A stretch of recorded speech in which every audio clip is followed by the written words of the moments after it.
Bonjour ou bonsoir à tous, vous qui regardez les vidéos, que ce soit le jour ou la nuit. Ici DVD Pro Souvenir. Et oui, je continue encore sur l'année 2006, mais devant un show que certaines personnes l'a sûrement dans sa collection et qui est, selon la plupart des fans, le meilleur DVD ever à côté de 2005. Si vous voyez pas de quoi je veux parler, eh ben accrochez-vous, vous allez être surpris. WWECW One Night Stand avec un Berlin Legal en DVD bonus, donc l'ancien pay-per-view de la ECW dans les années 1997. Bref, au moins je vais m'aventurer à ce DVD, vu comment c'est le retour de la ECW. Et voilà la liste des matchs, et vous savez bien qu'il est en français, exactement. Et que vous voyez bien qu'il y a 2 DVD à l'intérieur. Oui, je sais, la pochette a été cassée, mais du fait que l'image n'ont rien, pour moi, c'est tout ce qui compte. Donc, voilà. Donc, ça c'est rien, c'était pour la fiche des DVD. Mais en tout cas, apparemment, un show que selon des personnes est très très bon. Mais j'avoue, c'est vrai que ce show-là était très bon en 2006. Et que je vais m'attaquer sur, on va dire, le pay-per-view qui était ancien. Donc pour Berlin Legal.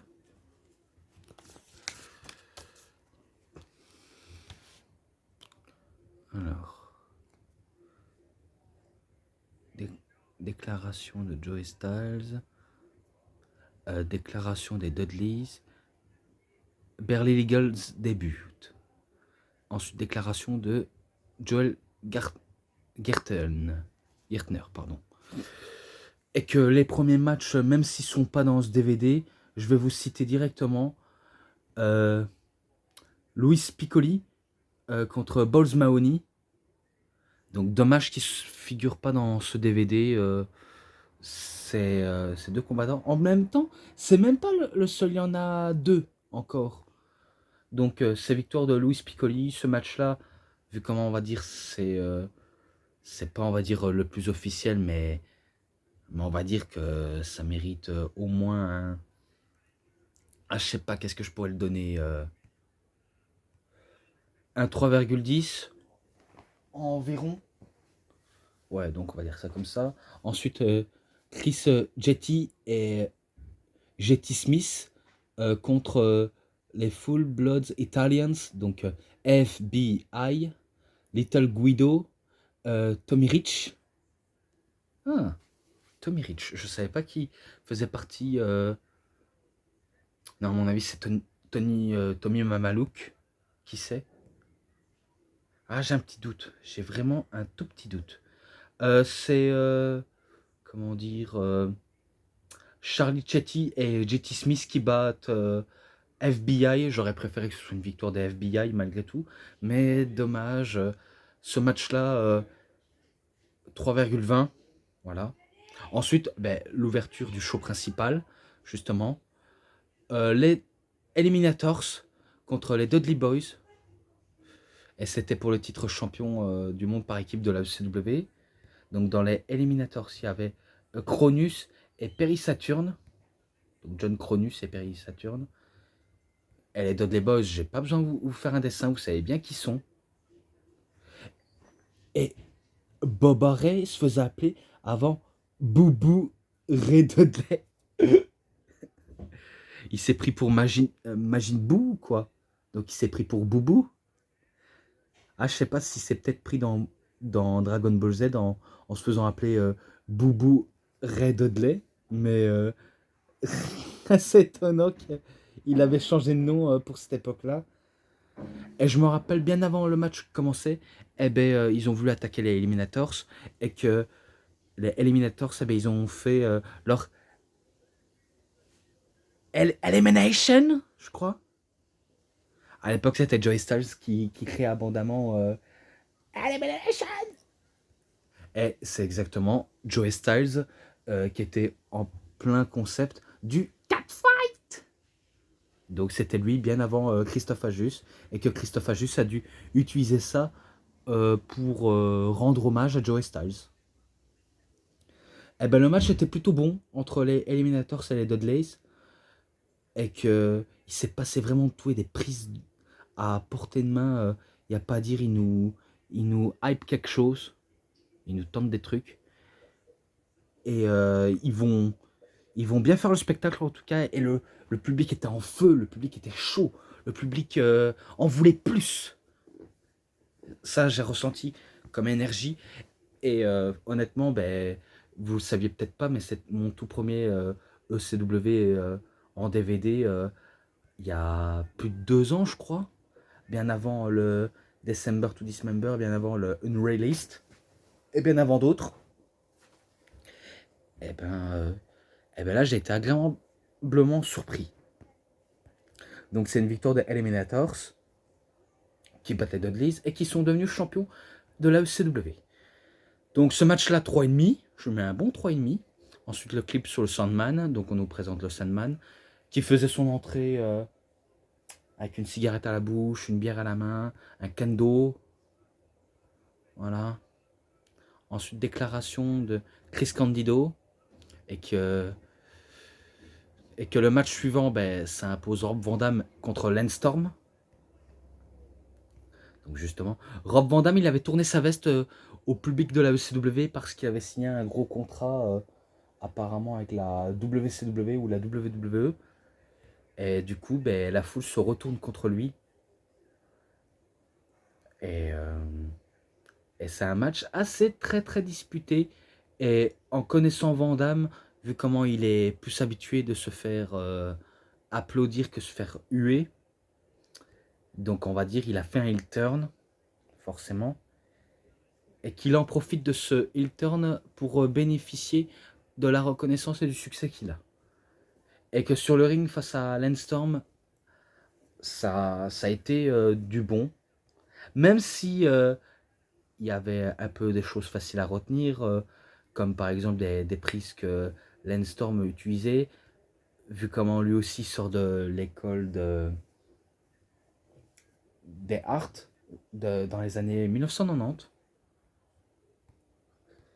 Et que je me rappelle que lorsqu'il avait pris une chaise, eh ben, apparemment ça n'a jamais été un habitué de porter des chaises et frapper avec Lance Storm. Donc il prend la chaise, il cogne sur Van Damme, mais il n'y a pas d'impact. Et du coup, ben, le public commence à siffler Lance Storm parce que c'est pas assez percutant. Et je crois que c'est là où Rob Van Damme, il esquive le coup de chaise, il fait un Van Daminator sur la chaise contre la face de Lance Storm. Ah, il y avait un petit peu de botch, je reconnais qu'il y avait un tout petit peu de botch, mais du fait que les deux se blessent pas, c'est ce qui compte le mieux. Et qu'après, ben, je crois, Rob Van Damme, il bat avec un 5-star Frog Splash. Donc il bat Lance Storm. Ce match-là, 3,40. Et qu'après, Rob Van Damme, il prend un micro, il fait une promo face à la foule en disant ouais, de toute façon, je vais me barrer de la ECW, vu comment vous me verrez pas, et je gagnerai beaucoup, 10 fois plus d'argent que dans cette entreprise de hardcore pourri. Et en plus, vu comment Lance Storm voulait lui serrer la main, eh ben, à la place de lui serrer la main, eh ben, il lui dit You has asshole, tu n'es qu'un trou de cul. Et Rob Van Damme dit ouais, je sais, je suis un trou de cul, je suis un parfait trou du cul car vous me verrez plus. Et d'ailleurs, je me casse car ce show il pue. Et que je gagnerai 10 fois plus d'argent que ici. Donc il annonce très bien la couleur, Van Damme. Voilà. Donc c'est ça la déclaration. Ensuite, International Six-Man Tag Team Match. Donc je crois ce sont des catcheurs de la Michinoku Pro Wrestling. Donc à la fédération de Takamichinoku. Au Japon, bien sûr.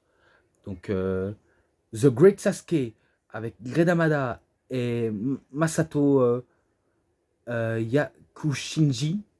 Normalement, ça devait être The Great Yamada, mais il est pas là. Great Yamada, à mon avis, il est peut-être blessé. Et ils affrontent la Blue World Order, qui veut dire Blue, enfin BWO, mais en version japonais. Donc Taka Michinoku, Terry Boy et Dick Togo. En tout cas, un match explosif. Il y a vraiment un match explosif. Et si vous connaissez la ECW, vous savez qu'à la ECW, il n'y a pas de règles. On peut faire ce qu'on veut. On peut utiliser des objets. Il n'y aura pas de disqualification. Et s'il y a intervention, ben, il y a rien qui peut stopper le match. Vraiment rien du tout. Donc c'est ça ce qui est classe avec cette fédération. C'est que on peut faire ce qu'on veut, utiliser des objets sans qu'on leur pose la moindre question. Et aussi, en équipe, pas besoin de faire des changements. Donc, quand un catcheur a envie de se reposer, eh ben, c'est le catcheur qui est encore frais et dispo qui commence à combattre. Eh ben, en tout cas, entre les 6 catcheurs japonais, il n'y a pas à dire, ils nous livrent du très beau catch. Y a- Et je vous jure, si vous n'avez jamais vu Barely Legal dans ce DVD ECW One Night Stand, qui est un show extraordinaire, je vous le recommande tout de suite de l'acheter pour vous. Enfin, je vais pas vous le commander, mais je veux dire par là, je vous le conseille de l'acheter, car vraiment, il est énorme. Il est vraiment énorme. Et c'est une victoire de Great Sasuke. Je vais pas l'appeler non plus Sasuke Uchiwa non plus. Faut pas déconner. Donc, victoire de Great Sasuke, Grede Yamada et Masato Yakushinjin. Donc voilà, c'est, on va dire, les trois dans la Michinoku Pro Wrestling qui bat un autre adversaire de la Michinoku Pro Wrestling. Donc vous avez bien compris. Ce match-là, hyper explosif. Je lui mets un 3,50. Je n'ai pas honte de le dire, je lui mets un 3,50 vu comment c'était bon, vraiment bon. Déclaration de Stevie Richards dans les vestiaires. Ouais, donc il fait une déclaration à propos du main event entre lui-même contre Terry Funk et Sandman.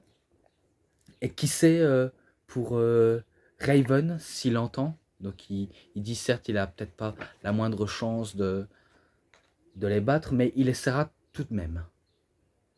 Ensuite, match pour le championnat de la télévision de la ECW.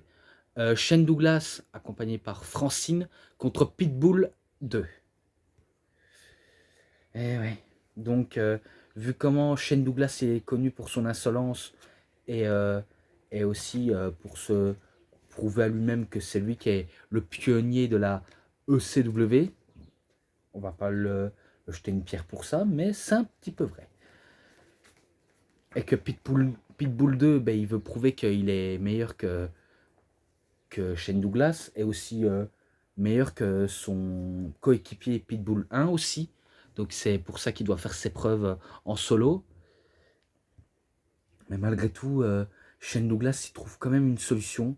Donc il utilise Francine comme atout, mais après Francine, elle va se faire un peu démonter, je vous le cache pas. Et que, c'est Shane Douglas qui bat Pitbull 2.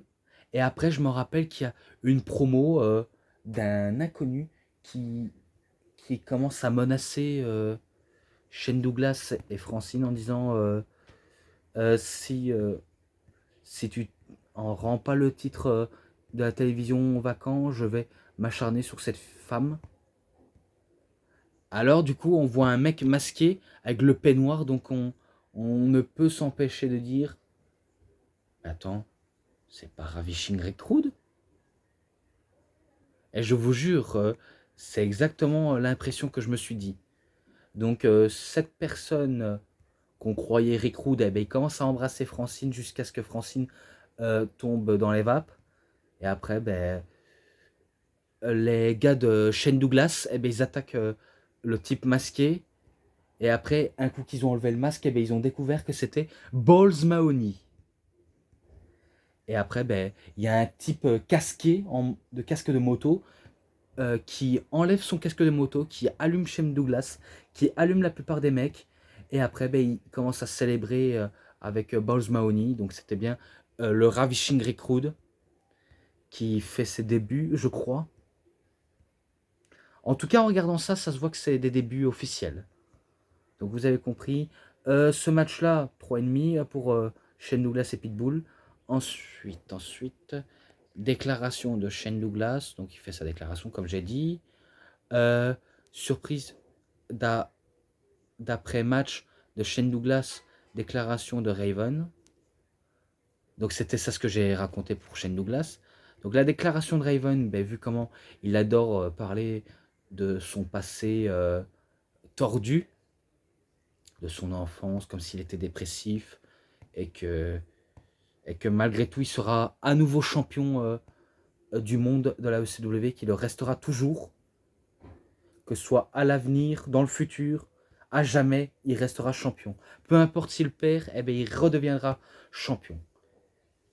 Et franchement, si vous avez, on va dire, ce DVD, vous savez que Christophe Ajus a une telle référence dans ce DVD de la ECW qui l'affectionne tout particulièrement.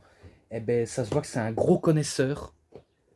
Et en plus, il avait même déjà fait un genre de résumé dans sa chaîne YouTube avec ses amis Alain Stertz et Yann Colby de Wrestling Clinic, donc dans La Cloche. Non, dans l'univers d'Ajus. On va dire un genre de coffre à catch. Donc il explique tout ça en détail, que ce soit One Night Stand 2006 et Barely Legal. Donc il explique tout en détail. Et c'est un peu la référence pour ce DVD-là. Donc voilà. Maintenant, ECW Grudge Match. Donc, match simple. En gros, Taz contre Sabu. Je crois qu'il est présent dans les 25 top 25 des meilleures rivalités. Oh là là, avec le klaxon.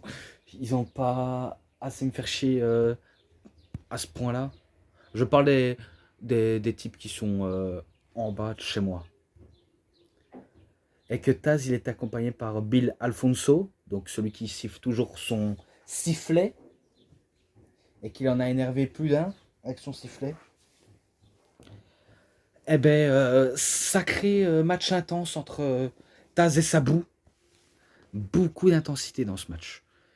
Et qu'à chaque fois, quand Taz eh ben, il fait des belly-to-belly over the head suplex, j'ai l'impression que Sabu il va se briser la nuque.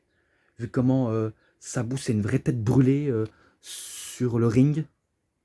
Et qu'il n'hésite pas à mettre en danger son intégrité physique.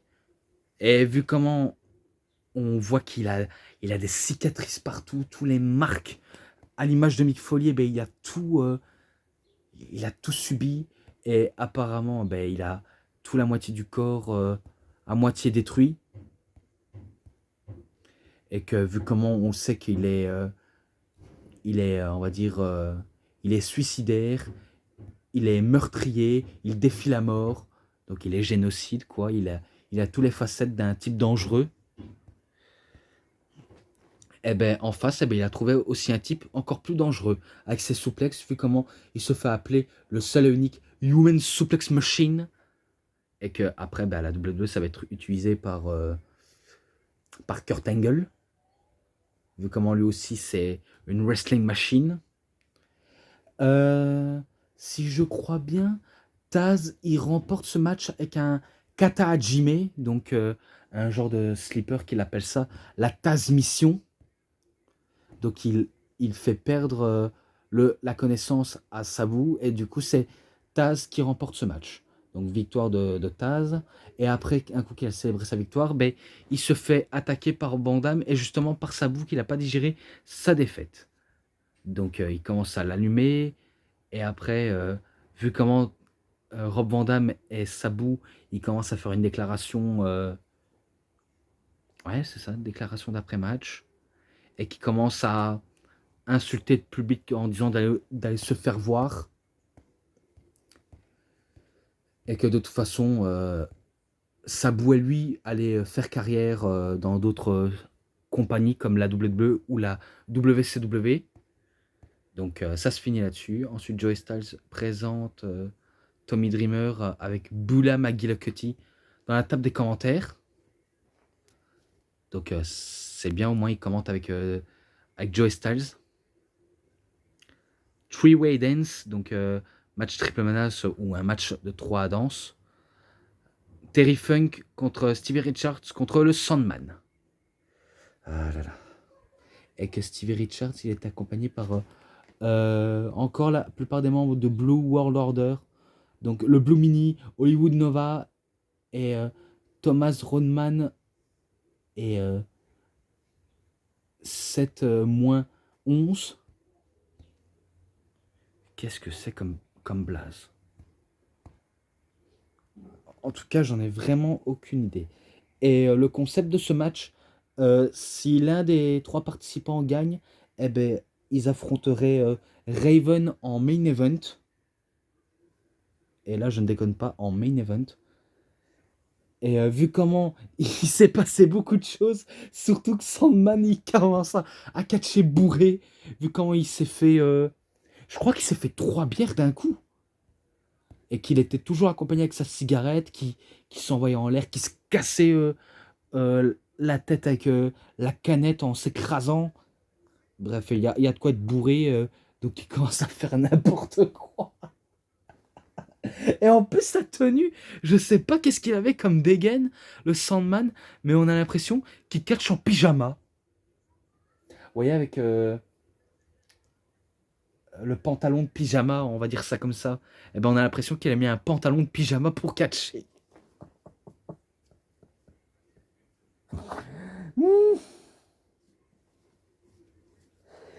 Et après tous les efforts du monde par rapport aux 3 hommes, eh ben, je me rappelle qu'il y avait une échelle et que Terry Funk, malgré son âge, je crois qu'il avait... Je sais pas quel âge il avait, mais je crois qu'il avait... il avait 50 ou 60 ans, je crois. Ah, je sais plus sur son âge à Terry Funk. Mais en plus, à son âge, eh ben, il fait un moonsault. Et encore un peu, il ne s'est pas loupé. Parce que j'avais peur suite au moonsault. Parce que quand il a commencé à faire le moonsault, j'ai l'impression que c'est la tête qui va être plantée au sol. Et je crois qu'il y avait sa fille qui lui avait déconseillé d'arrêter de faire des prises dangereuses. Vu comment il est en train de mettre en péril sa santé à son propre père. Donc putain, on était à ça de la catastrophe. Mais malgré un long moment, je crois qu'il y avait un qui se faisait appeler Big Dick. Si vous savez pas qui c'est, Big Dick, c'est Big Dick Johnson, je crois. Et ben en gros, il se fait appeler grosse mythe. Voilà, vous avez compris. Si vous avez envie que je dise vulgairement, ben en fait, on l'appelle grosse bite Johnson. Je sais que c'est étrange hein, comme nom. Donc oui, le gros stripteaseur. Donc je crois qu'il fait passer à travers 2 tables Stevie Richards, je crois. Jusqu'à ce que Terry Funk qui bat le Sandman. Et du coup, ben, ce match-là, 3,50 pour ce match-là. Et après, Terry Funk contre Raven pour le championnat du monde poids lourd de la ECW, justement. Donc, vu comment Raven, il est frais, il a envie de se battre, il a envie d'affaiblir le vieil homme. Pour lui, il le considère comme un vieil homme. En le détruisant, le passant à tabac. Et après, ben, devant les yeux du Tommy Dreamer, il provoque Tommy Dreamer en disant hein, qu'est-ce que tu vas faire? Tu vas aider ton ami le vieux? Allez, vas-y, viens, je t'attends. Et là, je crois que Tommy Dreamer, il allume celui qui se fait appeler Big Dick Johnson et la plupart des membres qui essaient d'intervenir. Donc c'est là où il tabasse Raven, enfin ils commencent à se frapper. Donc ils vont se frapper partout aux zones parties du corps jusqu'à ce que Raven se fait avoir par Terry Funk. Donc c'est Terry Funk qui bat Raven avec un genre de petit paquet. Et du coup, c'est lui le nouveau champion de la ECW à l'époque. Donc victoire de Terry Funk. Ce match-là, 3,60. Voilà, je mets ça. Vu comment il était énorme. Et franchement, moi, avant de le découvrir, je ne connaissais pas encore l'existence de ce pay-per-view de la ECW qui est barely legal. Mais bon, Au moins, j'ai eu le temps de découvrir, c'est ce qui m'importe le plus. Donc j'ai déjà assez dit sur Barely Legal. Maintenant, je passe au show principal de la ECW. Donc oui, maintenant celui-ci. Et vous voyez, par rapport à EG13 1105, je suis pas là pour le clasher, hein. Je suis vraiment pas là pour le clasher, mais au moins, contrairement à lui, je fais, on va dire, un résumé complet de cette review. Donc tout d'abord, bataille royale WWE contre ECW. Donc dans les membres WWE, il y avait l'équipe de SmackDown, l'équipe de Raw. Et vu comment la ECW avait leur propre t-shirt et leur propre entrée, surtout, vu comment je me rappelle que du côté de Raw SmackDown, eh bien, ils ont le petit entron de Raw. Et que dans les gradins, eh bien, il y avait l'entrée des briques avec des couvertures, enfin, les rideaux noirs pour la ECW. Et que comme capitaine, je crois, c'était Kurt Angle. Head to the Head 7. Ouais, à mon avis, c'était un show spécial à Raw. Donc le 7 juin 2006. Donc c'est un genre de bataille royale. Tout le monde va s'envoyer par-dessus la troisième corde. Jusqu'à ce qu'il en reste plus que 3. Je me rappelle que Randy Orton avait éliminé Kurt Angle. Et du coup, il ne reste plus que Randy Orton et le Big Show, alors que le Big Show faisait partie du côté de Raw. C'est là où il dévoile son vrai visage. Oui, le retour de Jean-Michel Hilton. Il commence à déchirer son t-shirt. Et là, on voit qu'il est marqué ECW. Donc, Randy Orton, il réalise qu'il s'est fait pigeonner par le Big Show et qu'il s'est fait éliminer justement par ce dernier. Et après, la ECW, il célèbre sous le ring. Donc le Big Show et Kurt Angle, après la plupart dans les vestiaires. Et c'est là où on va commencer à entendre ECW, ECW, ECW, ECW. Comme à Barely Legal, surtout. Et pareil dans ce show. Ensuite, les commentaires des fans d'après le show.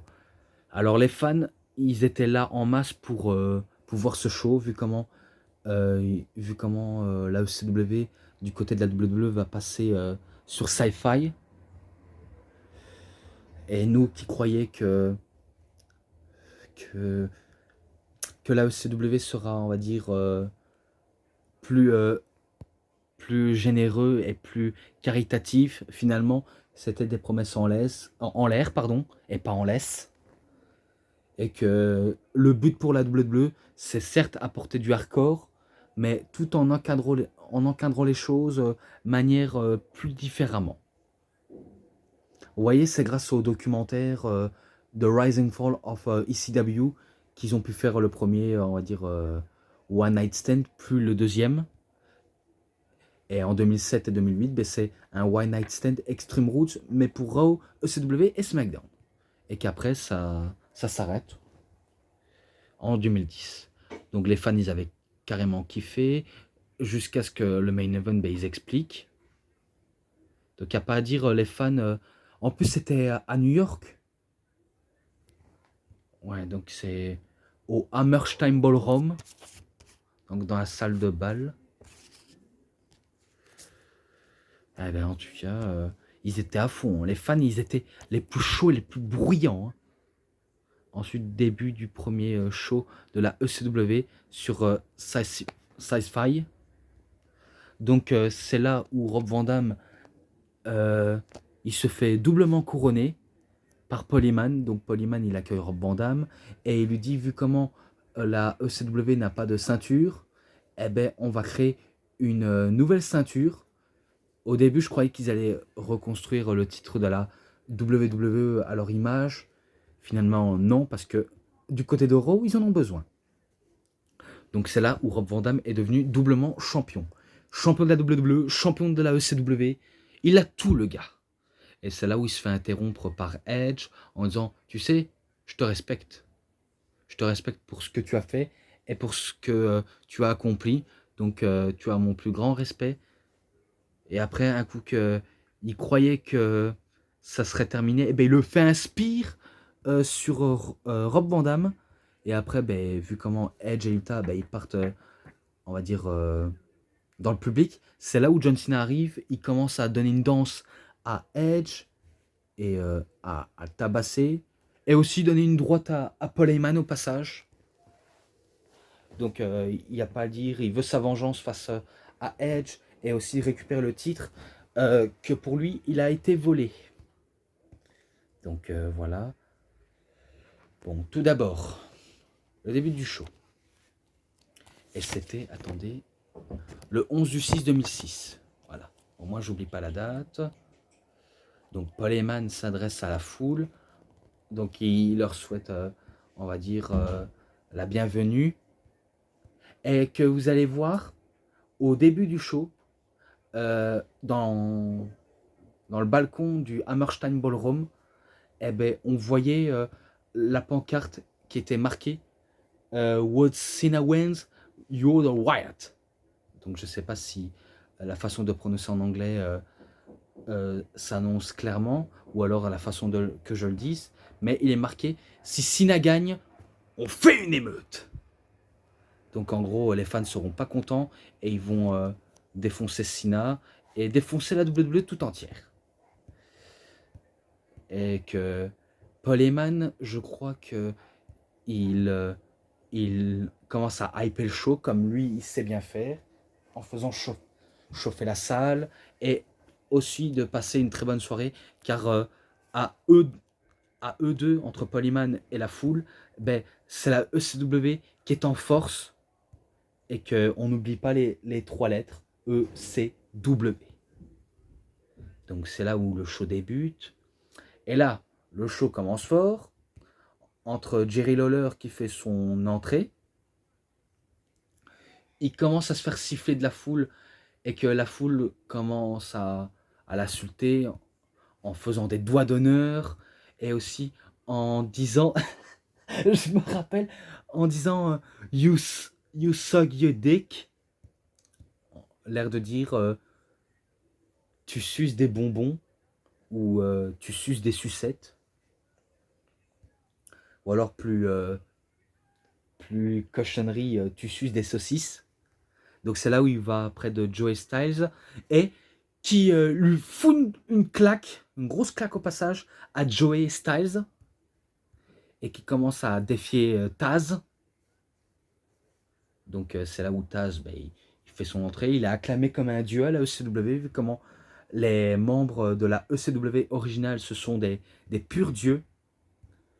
Donc il y en a qui sont sortis de leur retraite pour faire un match seulement, vu comment ce n'est qu'un soir pour la ECW, et que là c'est le deuxième soir, vu comment le premier soir c'était en 2005, et que là c'est le deuxième soir.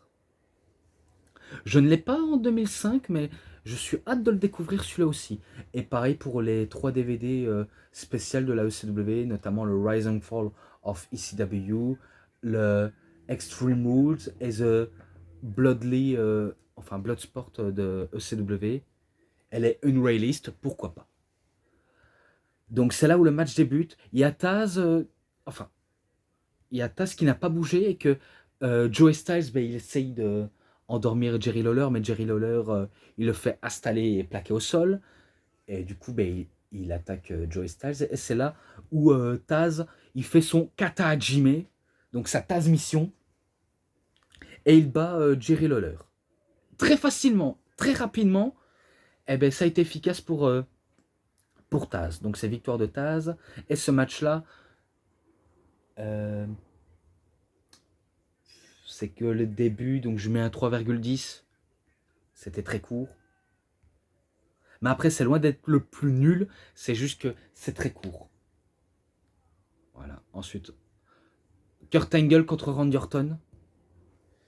Là, Randy Orton, il se fait huer comme l'ennemi public numéro 1. Comme à l'image de son meilleur pote dans le main event, qui est John Cena. Parce que oui, John Cena et Randy Orton, ils sont potes dans la vraie vie, mais ennemis sur le ring. Et je me rappelle que Randy Orton, il commence à provoquer la foule en disant « Allez, vas-y, viens me gifler, viens me donner un coup de poing, et je vais t'allumer. » Eh ben rien. Donc il fait son entrée sous les sifflets et les doigts de la foule. Et après, ben, Kurt Angle, lui, se fait acclamer par le public de la ECW et que pour la ECW, ben, ils l'ont déjà adopté et qu'il a modifié sa musique d'entrée pour le côté extreme, Olympic Gold Medalist, donc on va dire l'extrême champion olympique. Et si je crois bien, avant le début du show, ben, on entendait Fuck you Orton, ainsi de suite. Donc ta gueule Orton, on t'emmerde Orton, ou encore, je me rappelle, Little Pussy, je crois ils l'ont appelé Petit Pussy. Je sais pas si ça veut dire petit PD ou quelque chose comme ça, mais ils étaient à fond, ils étaient chauds en plus, hein. Même au niveau de la provocation. Faut dire que les gens à la ECW et les fans de la ECW, c'est un peu leur fond de commerce. La provocation, encore de la provocation, toujours de la provocation. Et que après, si je crois bien, la foule demandait à Randy Orton d'y aller baiser Cena. Ça, c'est vulgaire de la part de la public de la ECW, mais ils en ont rien à foutre. Donc, en tout cas, mais le match était plutôt pas mal malgré la tension de la foule. Et c'est là où Randy Orton il commençait à s'énerver en disant aux gens de fermer leur gueule. On entendait un censure, hein, donc un bip. Ça veut dire qu'il a insulté le public en disant allez fermez votre gueule, va. L'air de dire comme ça. Mais ça n'a rien suffi, donc vu comment Kurt Angle passait son temps à humilier Randy Orton au sol, en le maîtrisant, en tentant de partir directement à une lock, mais il s'échappe directement. Et qu'après, après un long moment, Angle Slam, lock, et c'est là où Randy Orton commence à abandonner. Donc il commence à abandonner, et c'est Kurt Angle qui remporte ce match. Celui-là, je pense pas déjà l'avoir noté. Il me semble que je l'ai jamais noté. Le match entre Randy Orton et Kurt Angle. Ce match-là, ben, 3,40. Je mets à 3,40. Et après, ben, je me rappelle que Randy Orton, malgré qu'il a perdu le match, qu'il s'est peut-être déboîté la cheville, et ben, il disait « J'adore mes fans. Donc salut, je vous adore. » Et qu'il y en a un qui a dit « Ouais, tu parles, t'es nul. » Oh purée. Et ça poursuit encore. Hein. Donc, The Full Bloodless Italians, donc FBI, Little Guido, Tony Mamaluke, accompagné par Big Guido. Big Guido. Donc Little Guido, c'est Nunzio. Et Big Guido, c'est le grand type qui les accompagne. Donc contre Super Crazy et Yoshihiro Tajiri. Donc c'était pas mal qu'ils ont, on va dire, fait venir un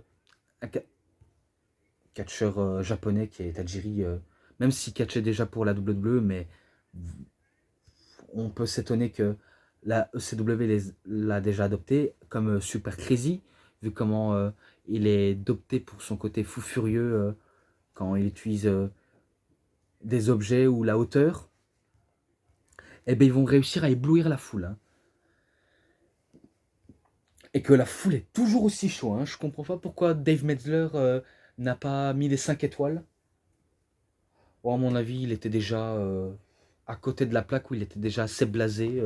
Metzler, il s'était dit puis merde, j'ai pas envie de mettre des 5 étoiles à chaque match, que ce soit WWE, TNA ou n'importe quel d'autre, car je n'ai plus les moyens pour citer et dire correctement les matchs. Et moi, je vais un petit peu m'hydrater.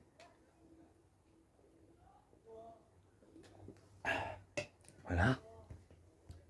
Donc, malgré les bons efforts de Super Crazy et Yoshihiro Tajiri, eh ben, c'est les FBI qui battent Super Crazy et Tajiri. Et qu'après, je me rappelle que le Big Show, il arrive, il commence à détruire Tajiri, Super Crazy, et même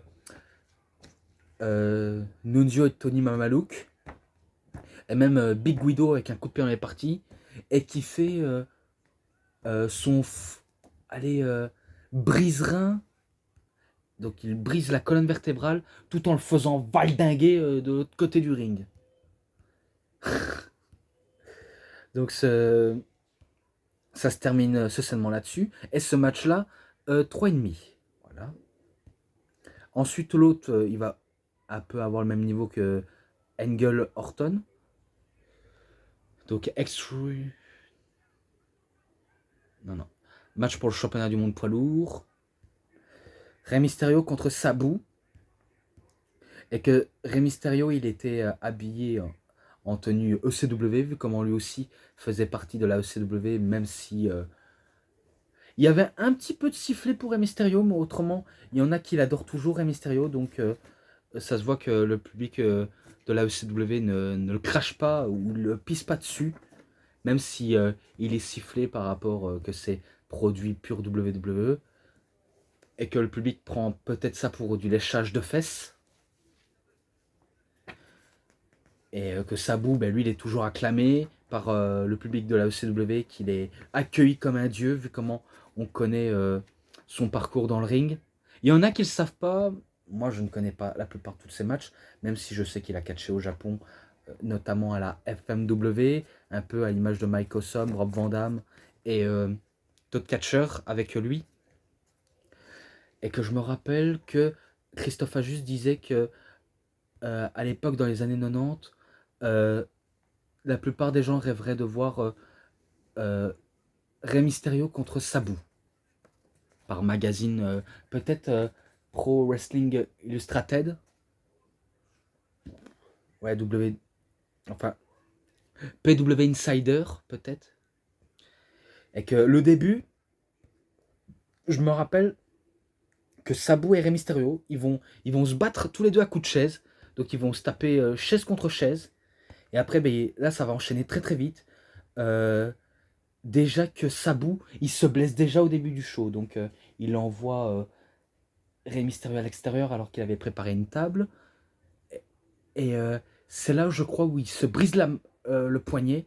Donc on voit l'arbitre qui fait un signe de croix, qui veut dire qu'il y a une blessure grave. Et que malgré tout, Sabu, il continue.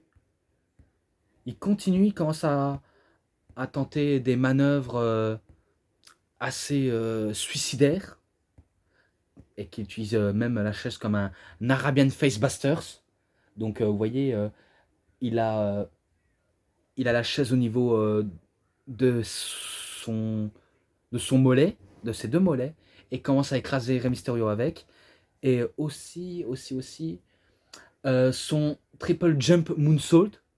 Donc ça veut dire, il court, il commence à sauter de la chaise en sautant de les cordes et en faisant un moonsault. Moi, à chaque fois, il me fait peur en faisant ça, Sabu. Je vous le cache pas, il me fait terriblement peur. Et après, il place une nouvelle table entre les barrières et le coin de ring. On voit Rey Mysterio qui est au bout de la table et que Sabu, il s'élance encore pour un triple jump, mais pas pour un moonsault, mais en faisant un DDT. Et c'est là où Rey Mysterio, ben, il se plante la tête au sol. Je ne sais pas si c'est kayfabe, mais en tout cas, le match a dû s'arrêter ici. Donc, il n'y aura pas de vainqueur ni de perdant. Donc, on va dire que c'était un match nul. Et que... Rey Mysterio conserve toujours son titre. Voilà, au moins vous avez compris. Ensuite, Extreme Tag Team Match. Un mixte en tout cas. Edge, Lita et Mick Foley contre Terry Funk, Tommy Dreamer et Beulah McGillicuddy. Donc tout d'abord, il y a une promo de Mick Foley qui disait ouais, je sais, je me suis vendu et que je suis un grand vendu, que j'ai tellement vendu de place ici à la ECW. Et qui disait tant qu'il adorait la ECW, mais qu'il a préféré courir après le succès et l'argent et toutes les belles promesses qu'on lui a promis, et qu'il a réussi ses opportunités. Et qu'il dit qu'il peut remercier une seule personne d'avoir lancé sa carrière au devant de la scène. Et bien, il parlait justement de Stephanie McMahon. Et ça, le public n'aime pas du tout comment il le prononce. Et comment Mick Foley, on sait bien qu'il a tourné sa veste à son public d'antan. Donc il accueille Edge et Lita, qui étaient bien assortis, et que Edge commence à dire Eh oh, ne dis pas ça, vois-tu, c'est un peu leur Noël ici, vu comment leur Père Noël est juif gros et un fils d'eux, je crois. Donc en parlant de juif gros, ben, c'est les origines de Paul Heyman, et que je savais même pas qu'il était juif auparavant, Paul Heyman. Et qu'après il parlait Edge au public, surtout des côtés adultes, en disant si s'ils aimeraient avoir ma copine, vu comment le public disait de Lita que ce n'est que une bitch sous l'emprise de substances illicites, et que Edge commence à dire ils sont jaloux parce qu'ils n'ont pas une copine comme ça, et qu'ils en parlent à leurs potes de leur soi-disant copine imaginaire. Donc ils commencent à se rouler des pelles. Et après, c'est là où Terry Funk et Tommy Dreamer et Beulah McGillicuddy débarquent, et sous une belle ovation pour couper la parole à Edge, Lita et Mick Foley. Et c'est là où Beulah dit à Lita, Lita, Lita. Tu, tu en dis tellement de choses que tu en sors de bullshit. Je crois qu'elle a dit ça. Que de la merde. Et que vu comment tu en jettes encore plus que ça, à mon avis, elle parle de couleur blanche. Ça parle, ça parle vraiment de sexualisation, hein, vu comment ça fait partie de leur personnage à Edge et Lita. Mais bon, si on commence à parler de ce R, je l'ai pas dit, hein, j'ai pas dit S-P-E-A-R, je crois. Bref, je ne sais plus, mais j'ai pas commencé à dire voilà. Donc je me auto-censure, et qu'après, elle commence, Beulah, à provoquer Lita en disant maintenant, tu vas fermer ta gueule, salope. Donc ça allait partir en combat de filles. Donc, comme disait bien Joey Styles, en catfight. Mais pas pour maintenant, car maintenant, place aux hommes. Donc ça va se débuter entre Terry Funk et Tommy Dreamer contre Mick Foley et Edge pendant un long moment. Donc ils vont se foutre sous la gueule, ils vont prendre des armes, panneaux de circulation, poubelle, Barbie, donc une batte de baseball en fil barbelé, euh, un genre de planche avec des barbelés autour. Il y a quoi encore qu'ils ont pris des échelles, des chaises basiques, des tables aussi basiques. Et qu'après, je me rappelle, après avoir utilisé le genre de choses qui sert de table de barbelé, eh ben, Mick Foley se leur soit sous la gueule, et même Terry Funk. Et que Terry Funk se plaignait que son œil est crevé. Donc il commence à se faire évacuer un premier temps. Et avec quelques fans insensibles à la scène qui étaient, on va dire, apeurés. Et je crois qu'il y avait même des gosses, je crois. Ouais, donc c'est pas très malin de faire venir vos enfants devant une fédération hardcore. Enfin, anciennement fédération hardcore, mais on va dire un show 100% hardcore.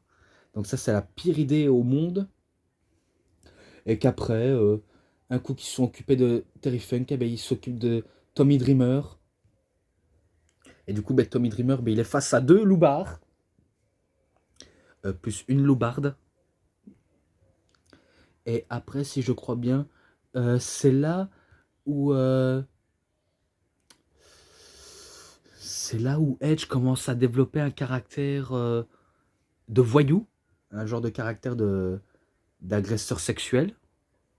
Vu comment ils mettent à terre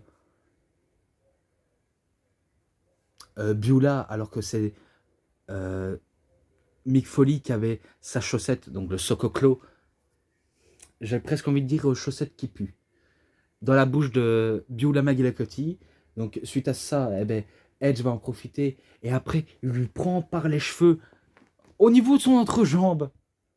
Donc j'ai l'impression que elle veut elle suce. Mais bon, c'est assez grave quand même quand tu vois ça. après,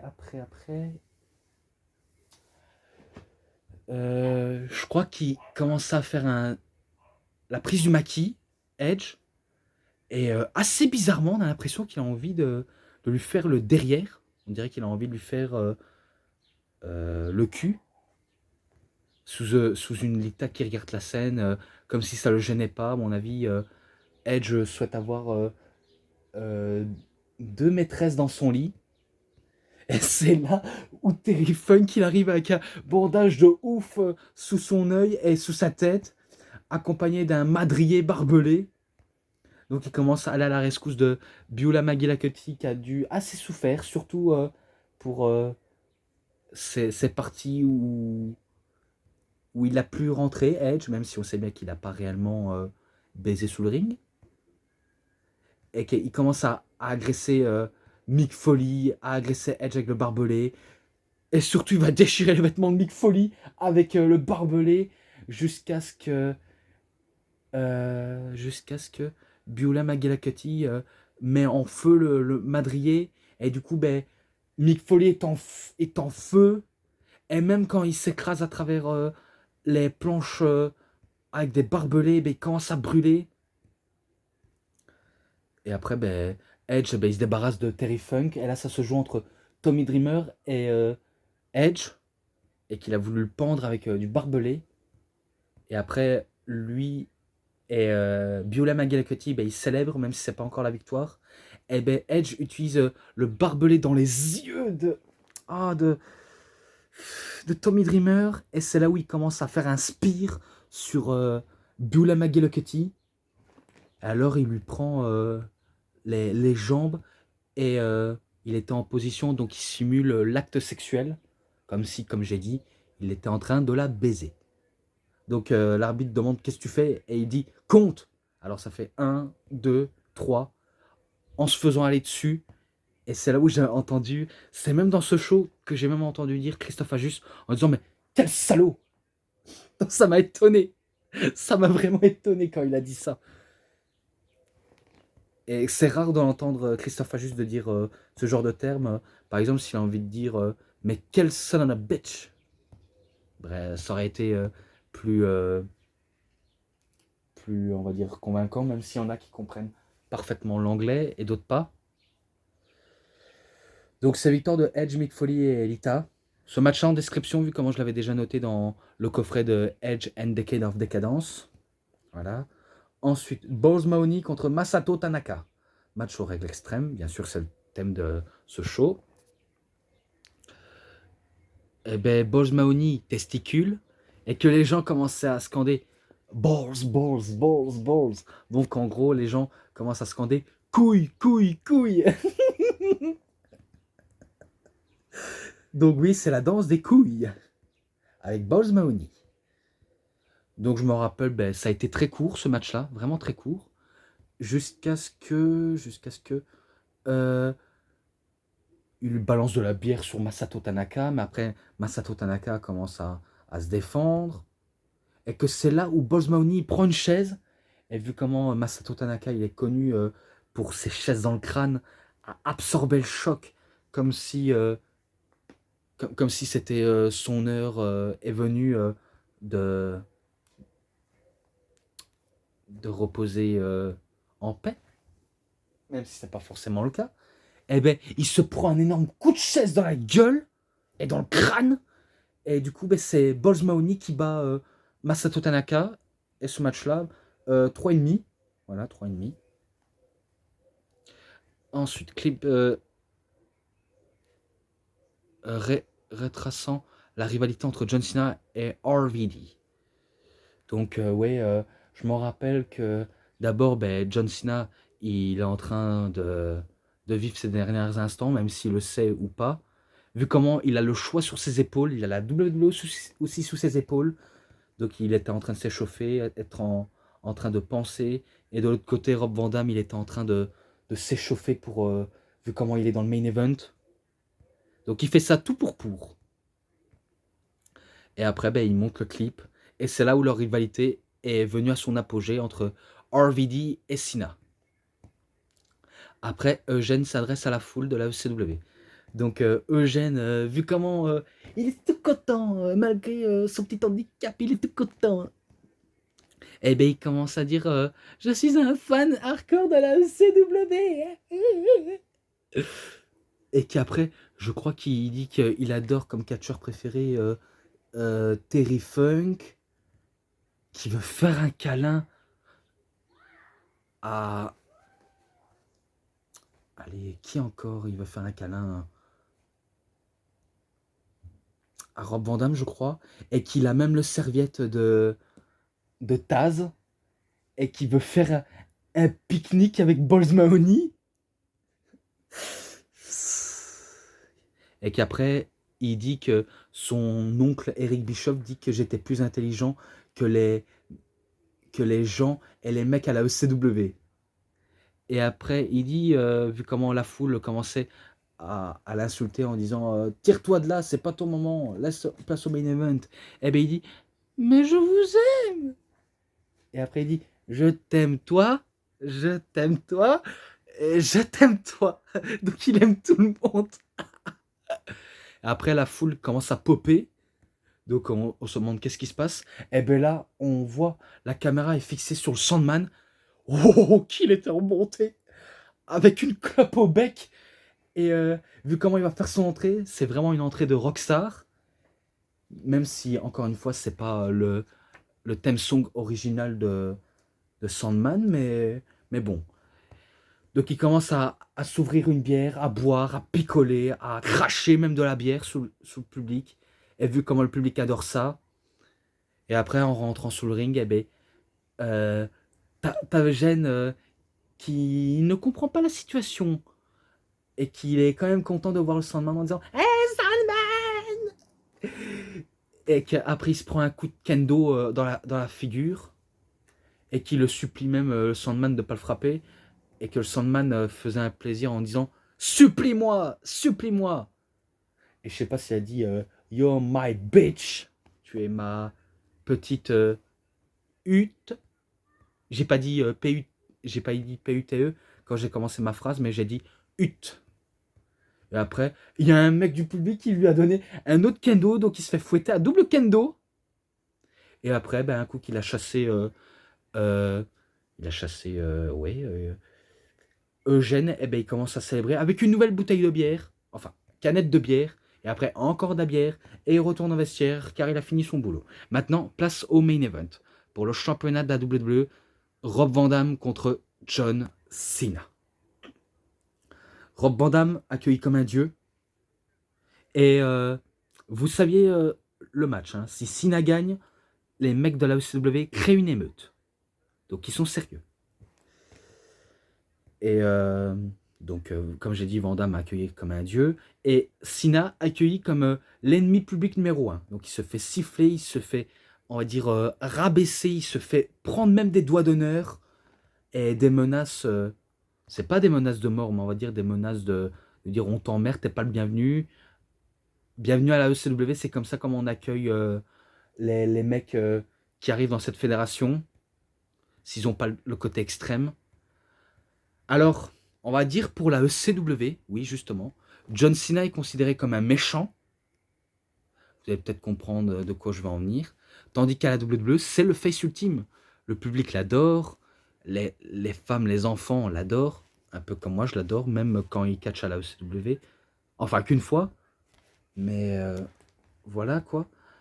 Et qu'à l'AEC, à la ECW, c'est le méchant. Vu comment à la WWE, Rob Van Dam, c'est le méchant. Et qu'à la ECW, c'est le gentil. Vu comment il porte tout l'espoir de la ECW et que c'est une légende. Et que un coup que les présentations sont faites, et ben John Cena, il lance sa casquette et il lance même son t-shirt. Et il y en a un qui a fait ramener la casquette et le t-shirt. Donc il commence à lancer le t-shirt, mais à chaque fois le t-shirt reviennent toujours au ring. Toujours. Donc il retente. Et il y a un mec qui l'avait pris, mais que les fans avaient dit donne ce putain de t-shirt, sinon on va venir te casser la gueule. Donc il avait intérêt à le donner le t-shirt, sinon ça aurait été mal barré pour lui. Donc il n'y avait qu'un fan de Cena ce jour-là. Et après, ben, il y en a un qui a commencé à cracher sous le t-shirt et que celui du troisième rang, ben, il a reçu en pleine figure.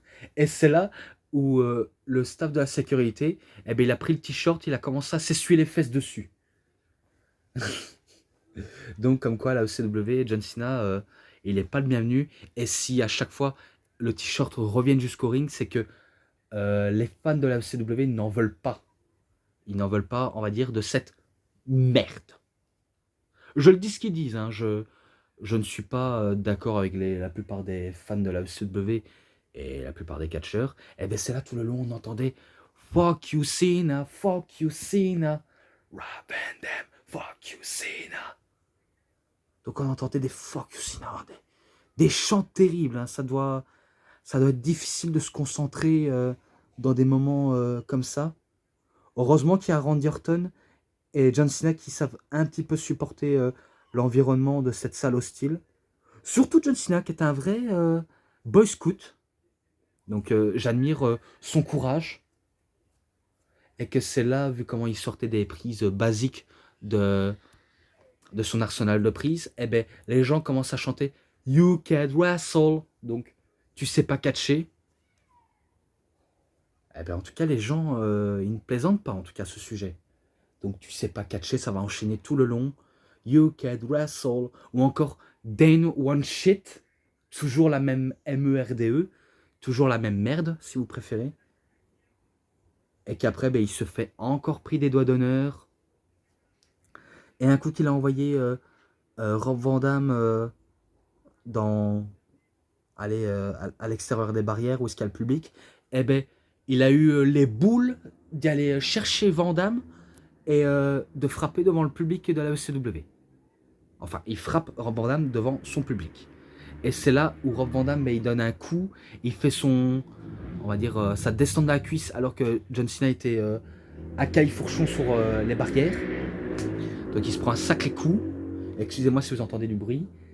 Et après, John Cena, à coup qu'il a eu trop subir des attaques à répétition de Rob Van Dam, il commence à prendre des escaliers, des chaises. Et après, il place une table. Et c'est là où il commence à, on va dire, à allumer Van Dam en le faisant passer sa tête à travers une chaise, et même en faisant un DDT à travers la chaise. Mais après, à chaque fois, Rob Van Dam, il relève l'épaule. À chaque fois. Et après, je passe tout le long. Ah ben oui, j'avais complètement oublié que John Bradshaw Layfield faisait adresser à la foule. Eh ouais. Ouais, donc en gros, JBL, ben, il se fait insulter par le public vu comment le public ne veut pas le voir JBL. Et que JBL... je vais revenir au match Cena-Van Damme, hein, ne vous inquiétez pas. Donc il commence à insulter JBL en traitant de Hassle, Hassle. Donc trou de cul, trou de cul. Et, et après, JBL, vu comment il a une fâcheuse tendance à provoquer les fans de la ECW en disant je me rappelle que l'année passée, j'ai tabassé un mec qui était coloré de bleu. Et que, contrairement à Taz, ben, lui, il aura le premier place aux commentaires de SmackDown. Et qu'il va le dire dans ses émissions de radio. Et il va nous faire comprendre pourquoi c'est le Wrestling God. Et après, je me casse d'ici. Vous pouvez m'embrasser le cul, donc allez vous faire foutre. Ce show pue la merde. Pour lui, ce show il pue la merde. Maintenant, passons au match. Eh ben, vu comment le public était très dur et que John Cena il tente des choses, vu comment il n'arrive pas à en finir avec Van Damme, eh ben, l'arbitre eh ben, il commence à engrainer Cena et que John Cena allume l'arbitre. Donc pour l'instant, on se retrouve sans arbitre et qu'il y avait Nick Patrick, ancien arbitre de la WCW, qui arbitre pour le match de John Cena et Rob Van Dam, et que Nick Patrick, c'est aussi un des arbitres les plus controversés. Donc je crois que un coup que John Cena a fait son FU à l'extérieur du ring, eh ben, un type casqué arrive à faire un spear sur John Cena à travers la table qu'il avait mis dans le coin. Et après, le type casqué, ben, il enlève son casque. Et ben, il s'agissait de Edge qui coûte le match à John Cena. Et après, il allume l'arbitre. Et il se casse, il se casse en plus. Et que la foule commence à remercier Edge pour ce qu'il a fait. Alors qu'il n'y a même pas quelques minutes, eh bien, ils insultaient Edge. Et maintenant, ben, il a acclamé comme un nouveau sauveur. Et c'est là où Rob Van Dam, ben, il fait un 5-star frog splash sur John Cena et qui commence à essayer de faire réveiller l'arbitre. Mais que l'arbitre, ben, il est KO, il est KO. C'est là où Paul Heyman arrive et il dit Rob, vas-y, fais le tomber, je fais le compte de 3. 1, 2, 3. Victoire de Rob Van Dam et il n'y aura pas d'émeute. Donc c'est une sacrée victoire pour Rob Van Dam. Il est le nouveau champion de la WWE. Et il commence à célébrer avec son public, avec les fans. Bref, c'était l'apothéose, ce show. Et dommage pour John Cena, même si il a choisi son moment d'être sifflé. Mais son moment viendra dans le roster. Et c'est là où Van Damme, ben, il célèbre avec du champagne. Et ce show se termine là-dessus. Donc voilà. Ce match-là en description, comme je l'ai dit. Et voilà. Voilà, c'était tout pour aujourd'hui. Pour ECW One Night Stand et Barely Legal. Donc j'espère que cette review vous aura bien plu sur la ECW. Concernant les matchs bonus sainement ensemble, eh ben, il était plutôt pas mal. Je mets un 4,40. Donc voilà, un très bon DVD de catch, un bon pay-per-view en tout cas. Et moi, j'en ai fini pour aujourd'hui. Donc si cette review vous a plu, vous savez ce qu'il vous reste à faire. Likez la vidéo, commentez, partagez, abonnez-vous à ma chaîne, cliquez sur la petite cloche pour avoir plus de notifications des prochaines vidéos. Et moi je vous dis bonne journée, bonne soirée à tous. Au revoir tout le monde pour une prochaine vidéo. A plus les fans de catch.